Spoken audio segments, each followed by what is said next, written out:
Now, for this part of the podcast, we are going to be moving on to the Premier League preview and review of last game week's games. So, whoever's got the games, want to get started on the first one? Well, let's get started on the big one. First one, Manchester City versus Chelsea. You guys' teams. What do we think of that one? Lewis? Yeah, I think before the match, I think we knew Man City were going to win. I think they're just too strong this season, and I think everyone knows that they're going to now win the Premier League. In terms of Chelsea defending, I mean, we were okay. I think a big praise for Malang Sarr. I think he was really good, especially against Sterling. He made a couple big tackles. But yeah, the goal was quality from De Bruyne, and that's what you get with world-class players. And I don't think Chelsea had that today. We've missed that spark since Eden Hazard left, if I'm being honest. We haven't had that player that could, in those type of games, get us out with a wonder goal. We don't have that player anymore. We do. I mean, he didn't start. But you know. Oh wait, no, he did. No, Mason Mount. I mean, you did try to buy that player in Romelu Lukaku. What do you think of his performance in that game? 20 touches on the ball. Yeah. I mean, he's not that player. He's not the Eden Hazard. He's not the Eden Hazard, is he? We didn't buy him for that. We bought him to score goals.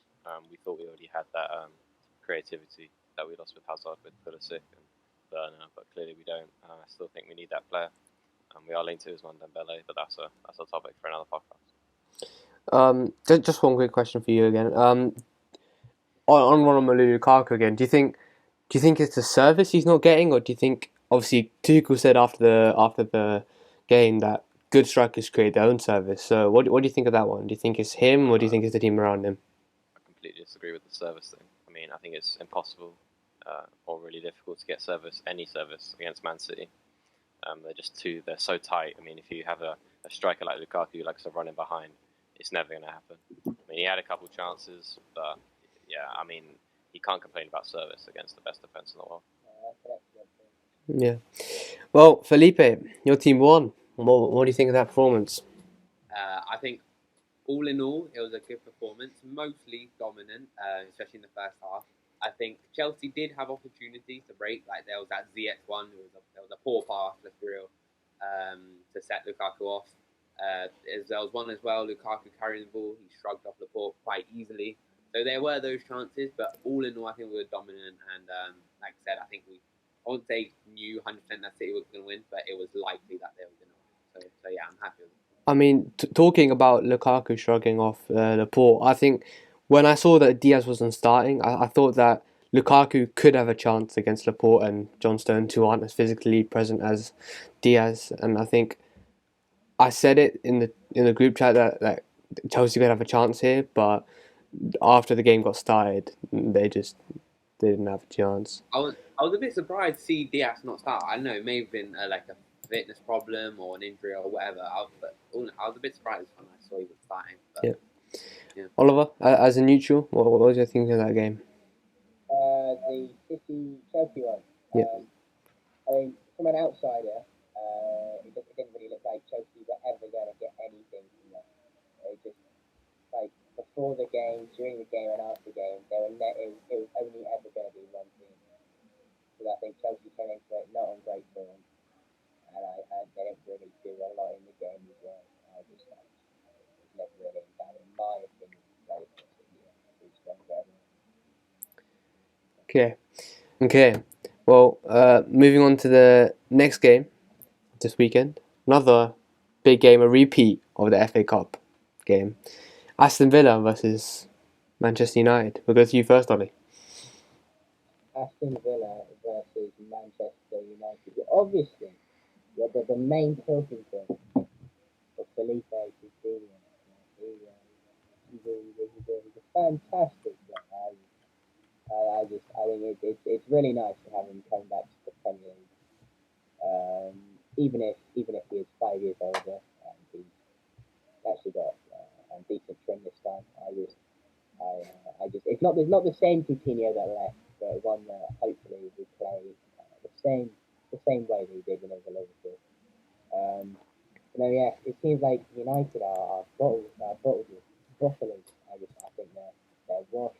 El Club, El Manager, El Fernandez. I think Gerrard he's done quite well with Villa, in my opinion. Yeah. Well, Lewis, what do you think of that game? Yeah, Man United bottled it, as Ollie said. 2-0 up. 77th minute, they scored. I think a lot of the praise will be on Coutinho, but I'd give all the praise to Jacob Ramsey. The young Englishman, really well. Really good game. He scored a goal and an assist for Coutinho against the strong Man United team. I know they're not playing too well, but to get a goal and assist against Man United is still a great achievement. And yeah, I think he's just getting better with every game. Under Dean Smith, we saw it, and now he's adapted. And under Gerrard, he's still showing his qualities, and I can easily see him getting into Gareth Southgate's England team one day. Felipe? Yeah, the key being that United did bottle it, and like I said, great performance from Jacob Ramsey and Coutinho as well. Both got a goal and assist, which is not going to lie, more than Sancho's done in 18 games. So it's quite poor from Sancho. So yeah, like Ollie said, I think it's just an L club. Well, one thing that I think I needed to point out, obviously you give the praise to Jacob Ramsey and Coutinho, which is well deserved, but I think another player who I thought stood out was Emi Buendia. I think he had his first proper good game for Aston Villa. I think he's properly dictating the play like he was supposed to when he came in. And yeah, what do you think of him? Anyone? Felipe? Yeah, he was really good. Yeah, like I said, first actual solid performance he put in since moving from Norwich. And like I said, that's it. That's what they wanted from the start. And if he can put in performances like that, maybe he'll be a regular starter, known player for Villa. But yeah, it was a good performance. Okay, well, moving on swiftly to the next game of the weekend, Liverpool versus Brentford. Now it ended 3-0, but as Liverpool support, I don't think that justified our performance. I think we were not great, but I think Brentford kind of played into our hands. They attacked quite a lot, and I think we forced their mistakes, and I think a couple of their goals, like the first one, I don't think the ball should be bouncing in a corner like that. I think someone should clear it, someone should take responsibility for it. The second goal, it was Oxlade-Chamberlain, good cross from Andrew Robertson, but I don't think I think Brentford's defending wasn't that good. And then the third goal, it was Minamino. Brentford tried to play out from the back. Firmino pressed them, and Minamino got a goal on his birthday. Other than that, I don't think the I don't think the performance was that good. What do you think, Ollie? I think a 3-0 win against anyone on a day when if you're not playing very well and you still win 3-0, it shows you're a good team. But even if you're playing some not very good side, I think if you're not playing well and you still manage to put 3 points in, it shows that you're clearly capable of what you're doing. So I think that Liverpool fans shouldn't be worried too much. And I mean, looking at the stats, it doesn't look like they played too badly. They had like 30 shots, 15 on target. They had most of the ball. I don't know. I didn't watch it, but it seems like they were fine. I mean, if you were expecting a 9-0 thrashing, then you probably didn't like that. I think a cheeky little 3-0 performance against a good Brentford side is a good performance. Okay. Lewis, what do you think of that game? Yeah. I mean, I think Abdullah's right in the first half. Liverpool weren't as good, and they got a bit lucky with the last-minute goal with Fabinho on the corner. But the second half, I think they did dominate. I don't think Brentford were too much of a worry for Liverpool, and especially those wing-backs of Liverpool, Andrew Robertson and Trent Alexander-Arnold, both getting assists. They're just too strong for Brentford. And yeah, it's good resilience to see that Liverpool are winning without Sadio Mane and Mohamed Salah.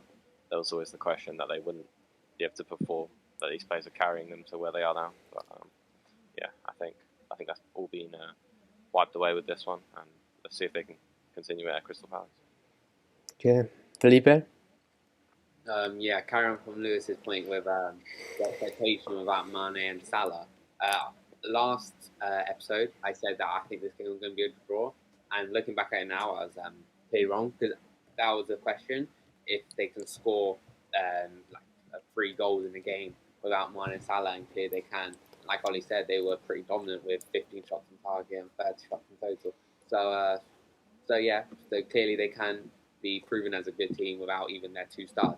So yeah, I think it was a good performance by Liverpool in general. Yeah, yeah. Well, moving on to another good game that we had this game week. Chelsea versus Brighton. I think we come to Lewis last, so I think we go to Felipe. What was your opinions on that one? Chelsea Brighton. Okay, so Chelsea clearly went 1-0 up. This is the second time now that they have gone 1 up against Brighton and drawn. It's the second time in about a month. So I think Tuchel will be a bit disappointed to draw again, to lose more points and fall behind even more in the title race. Especially now because I think Spurs, when they're in hand, they'll maybe just creep ahead. But I think Tuchel was saying after the game that his players look tired, and obviously that is going to be a problem because he played midweek, he played on Saturday as well, and he's got a game on Sunday. So that is going to be a problem with fixtures. But yeah, I think Brighton were good in general, but I think Chelsea should be able to hold the game, to be honest. But Brighton were good. Yeah, yeah. Ollie, what do you think of that one? Slightly different approach to Felipe. The first half, I thought Chelsea, when they scored, they were the second best team. I thought Brighton were dominant when Chelsea scored.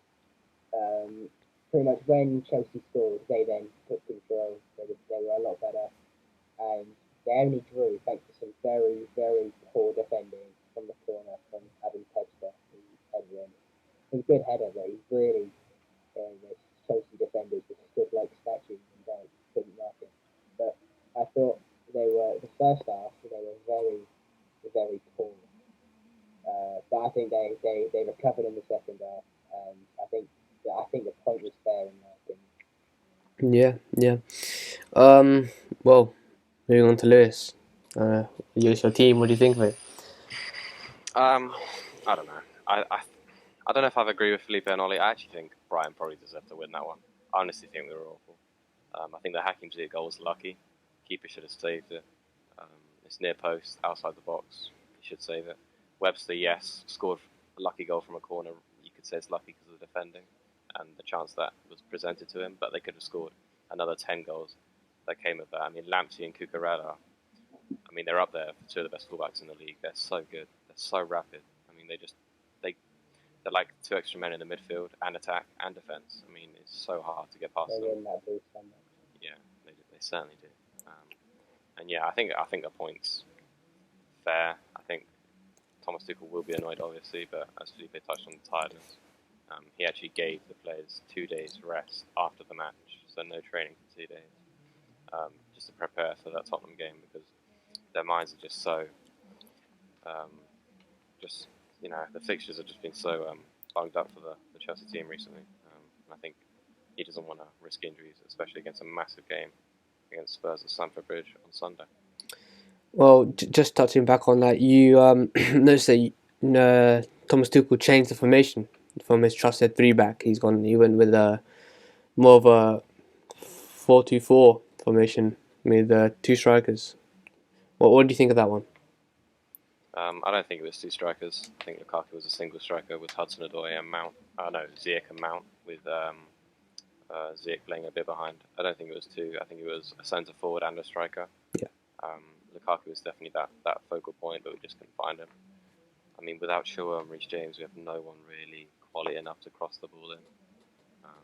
Hakim Ziyech showed that at Ajax, but he just doesn't. There's no space in the Premier League to be able to pick the ball out and then just whip it 50 yards. You can't do that in the Premier League.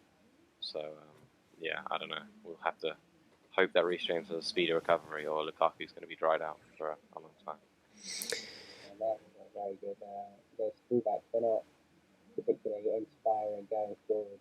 So, unless Chilwell or James magically gets in, I think it's going to be a long season for Chelsea. Yeah. Well, moving swiftly on to the best game of the weekend, arguably, Leicester versus Tottenham. Now, Ollie, as a part-time Tottenham fan, what's your opinions on that one? Well, I couldn't watch the game. I was at a Reading game. I know it doesn't look great, but I was at a Reading game, but I was from what I've rewatched like extended highlights. Um, Anyone who watched the game and every media person has said it was completely deserved. Um, uh, Kane probably had about 54 shots. Only two of them on target, but you're not going to win the lottery if you don't buy a lottery ticket. I think assist for Harry Winks as well. It's pretty good. Up the Winks. But I think the main talking point was Big Bergman. He was it two goals in 80. 80 seconds.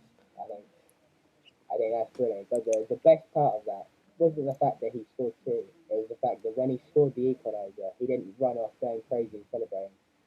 He and Kane got the ball straight away and went back to centre circle so they could try and get the winner. And I think that sort of mentality that Conte's put into them has shown just how good Conte is and how good Spurs have become mentality-wise. Because I think if that was Mourinho, they would have all run to the corner flags screaming after the second, and they wouldn't have pushed the first. So yeah. Yeah, I think questions have to be asked of Brendan Rodgers. I think it's a direct quote from him. He said, "Defending is easy." No, I don't think that was very easy what happened the other day though. But I mean they had to defend out what 18 seconds. I think it was 94-48 that it was still 2-1, and what 80 seconds later and they've lost the game. Lewis, what do you think of that one? Yeah, I'm going to deflect the debate and put it on Leicester being the biggest bottlers in world football. We saw 2019-20. I think they're in the top four since like December, and then went out on the final day. Last season, played Tottenham in the last game to secure top four. Again, bottled it. It was obviously Leicester, Tottenham 3-2. They bottled the Liverpool game. And I think this just all stems to Brendan Rodgers. I saw many Man United fans screaming his name when Ole Gunnar Solskjaer was sacked. I really don't think he's that type of manager. I think I said it to Felipe. I really don't get the hype around Brendan Rodgers. I think he's overrated. I really do. I think he is overrated. I think he's underachieving in that Leicester team. I'm just going to check where Leicester are in the Premier League right now. Okay, they're 10th in the league. With that team is very suspect, and of course, out of the Europa League as well, into the Conference League, very suspect as well. I think that's very harsh to say he's overrated when I think if you look at what he's done with this team in the last 5 years. A lot of these players have come through him developing them, and I just think I don't know. I think it's quite harsh to say he's overrated, and I think the bottling aspect. You have to look at some of the players as well. They can't all go the manager. I mean, you just said so the players are he's brought in really good players, and now you're saying the players are. Well, if you look at so you're talking about the players that he's got, he shouldn't be where he is now. He should be higher, yeah. I think to call him overrated when that's all the players that have come in that are really good are because of him. But also the bottling part, I just think it's a bit harsh to just pin it all on him because I think some of the blame has to go to like Soyuncu, he's a bit of a bottler. I mean, just play. I mean, I agree with Lewis, but just play devil's advocate for a second here. They have got a lot of injuries. Obviously, Fofana, Johnny Evans, James Justin. Obviously, they got Ndidi, who's a huge anchorman in that midfield.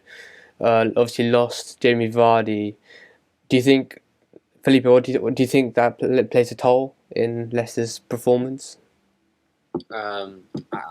It does, but I totally agree with Lewis as well. I think even with that team, I know, like Ollie said, I agree with that as well. The fact that he's developed those players over the years. But with that team, I think they should still be higher than 10th, especially considering they were genuinely last season a top 4 team and the season before a top 4 team until the last 2 weeks. So yeah, I think they should be higher than where they are now. And also, sorry, one thing that happened in the game, I think Soyuncu, I don't know if it was for the second or third goal, but he got done by Bergwijn way too easily. I think it's in like the 9th minute. I think it was the third. It's the If first. you're holding a draw, to get done like that easily as a Premier League centre back, I think that was poor, if I'm honest. But yeah, fair play Bergwijn, I guess. Yeah. Well, moving on to the Manchester United versus Brentford game. I think there wasn't much going on here, but I think we'll discuss it. I think obviously Elanga scoring, him being preferred over Sancho. What do we think of that one? What do you think, Sancho? I think the main point of the game was what Brentford's manager said after the game. Like he went off there saying that Little Brentford were a better team, were way the better team than Big Man United, and he commented on Sancho not being in the squad. And there were, I'm not sure if this was completely true, but there were rumours it's because he was at a funeral. So Okay. so yeah. Okay. So, Ooh, that's not great. yeah, and he said, wow, he's 75 million and he's not in the squad. What's happening? And I think that was more a dig at United as a whole. The fact yeah, that it was. £80 million and Sancho. Yeah. I mean, even if Sancho did play, he wouldn't have done anything. I mean, what the Brentford manager said about being the better team. I think the first half Manchester United were really poor, but I think the second half they deserved the win. I think they dominated it. But another talking point is I've seen a lot is Ronaldo when he got taken off. He was a bit angry. I heard. What do you think of that? Do you think it's just normal, or do you think it's something to do with the changing rooms? He didn't have any pens to take. Yeah, there was no. I think it's because he's one of the best goal scorers in football history. So he's used to being on that score tally in a big game like 3-0, and considering he didn't score, and I don't think he got an assist, that might be a bit, I guess, shocking for him as he's has a big ego. But yeah, I don't think he should be complaining that much. Okay, Lewis, what was your opinion on On Ronaldo? that? The game in general and Ronaldo. Whatever. I'll speak on the Ronaldo one. I think this is why he's not Man United's full-term captain yet. He doesn't have that. I know he's a great captain overall, but I think his ego does get to him, especially with a manager that he thinks he's better than. I think he thought he was better than Solskjaer.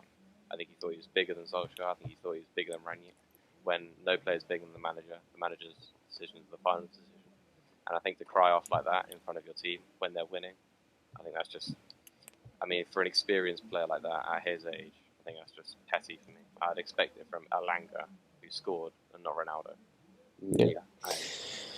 Well, moving on to arguably the biggest game of this week, Arsenal vs Liverpool semi-final, second leg, Emirates. Talk to me, Ollie. What do you think of that one? I don't really know. It's thought Ramsdale was poor. I think for most of it just wasn't a very good performance for Arsenal really. Apart from, I think Odegaard was alright, but apart from that, I think it just wasn't very good. I don't really know what to. There's not much more you can say to me. Well, Lewis. Weren't very good enough to win. Lewis, what do you think? Yeah, I completely agree. Arsenal didn't turn up today. They put out a really attacking formation. I think they had like 5 attacking players, or 4 attacking players, to try and penetrate that Liverpool defence, and they really didn't do anything. I mean, they dominated the first 20 minutes, but as soon as Diego Jota scored that goal, which again Ramsdale should be saving, his positioning was awful. But after that, they let Liverpool attack them, and that gave them the chance. Jota onside, definitely onside. Checked it after VAR. And yeah, I think Jota has done really well against Arsenal. I think I saw a stat, 6 games against Arsenal, he scored 6 goals. So he loves playing against Arsenal. I'm really excited to see the final between Chelsea and them. Okay. Felipe, what do you think of it? I'm going to have to disagree with what Ollie said with Odegaard being the only good player. I think Martinelli, was good as well throughout the game, throughout the first leg as well, running a lot. But in general, I agree with what Lewis said. In the first 20 minutes, I think Arsenal dominated. Trent couldn't keep hold of Martinelli. They couldn't keep hold of the ball mostly. But after that first goal, it was kind of over for Arsenal. I think there could have been a chance of a comeback, but after that, Liverpool dominated, kept the ball. So, but yeah, I think Arsenal's first 20 minutes were good, but after that, they were a bit poor. But yeah, I don't know. Yeah, I agree with Felipe. I think Martinelli was probably Arsenal's best player. I think in the first 15 minutes they caused us a lot of damage. I think Kelleher was a good save for Lacazette's free kick, and then after that, against the run of play, Jota scores, and then we just dominate the game after that. I think they had a couple of chances. Lacazette blazed it over the bar. Other than that, I think we just talk about second goal. What a ball from Trent. I think he had a really good game. So did Jota. I think that finish reminded me of Luis Suarez, to be honest. The way he just took it on his chest and dinked it over the keeper. And yeah, I think it was a good performance in the end. Yeah, going to the final. One thing, I think Firmino should be started getting worried for his starting position in that Yeah. break. I think Jota this season and last season as well, to come from Wolves and to already go into front three, that's sort of like Firmino, Salah, Mane, 3 stars. So to already go into that kind of front three to be able to break through, I think it's fantastic. So I think Firmino, to be honest, should start being worried about his position. Yeah, I think I think Jota's turning out to be a bargain. I mean, 41 million, and now I think, in the Premier League, he's been one of the best players. I think he's one of the best players in the Premier League. I think he's second in the goal scoring charts, only behind his teammate Mohamed Salah. But yeah, other than that, I think it was a good performance from us. Well, moving on to the preview section of this. First up, we have Manchester United versus West Ham, Saturday, 3 p.m. Could end up being an important game in the top 4 challenge. Lewis, what do you think? Yeah, I'm really excited for this one. I think it's one of the games of the weekend, just behind Chelsea Tottenham. Two, I think, evenly matched sides. I think if we said that 6 years ago, we'd be shocked to say that Manchester United are evenly matched up with West Ham. But yeah, all credit to David Moyes. After he left Manchester United, he's had a really good managerial career, and especially at West Ham. I think he's overachieving. I think he's doing really well, and I think he'll get Europa League football this season. In terms of the game, though, I think I'm going to a draw, 1-1. A 1-1 draw. I don't think Manchester United was special against Brentford, and I think with their goals, I think Brentford just tried to equalise, and they just got hit on the counter attack. I don't think West Ham will do that. They're much more defensively functioned than Brentford, so I think it'll be a 1-1 draw. Okay. Felipe, what do you think? Yeah, I agree with the 1-1 draw as a prediction. I don't see Man United winning again. They may have got that win against Brentford, but I think West Ham, they are right now also a top 14. So yeah, I just don't see Man United winning. I agree with the 1-1. Oliver, what are you saying for this one? I'm actually going with a 2-1 West Ham victory. I just think that United they haven't got a lot of spirit in them at the moment. I think Maguire's their captain and he's injured, and their current captain, I think there's Ronaldo, as Lewis said, is a bit of an egotistical strop at the moment. I just don't think they've got anything in them. Ralph Ragnick's clearly not making them very motivated. I think West Ham will have more in it for them. Yeah. Well, I disagree. I think Manchester United will win this game. I think they'll nick it 1-0. I think West Ham's defence recently, obviously Ogbonna are out. Zuma's had an injury. Obviously Dawson, he's a good player but not the best. I think the defence obviously conceded 3 to Leeds, got dominated that game. Conceded 2 to Crystal Palace, conceded 1 to Watford, conceded 3 to Southampton. I think their defence is a bit shaky, and I think Man United's attack is their strongest point. So I think they'll end up winning it, nicking it just about 1-0. Maybe like a cheeky penalty from Bruno Fernandes. Hasn't had one of them in a while. Well, yeah, moving on to Southampton versus Manchester City. Lewis, what do you think? I'd actually like to hear what Felipe has to say first. Okay. Yeah, I don't think it's going to be as easy as loads of people might be expecting. I think we still should come out on top. I'm going to say 3-1 or 3-0.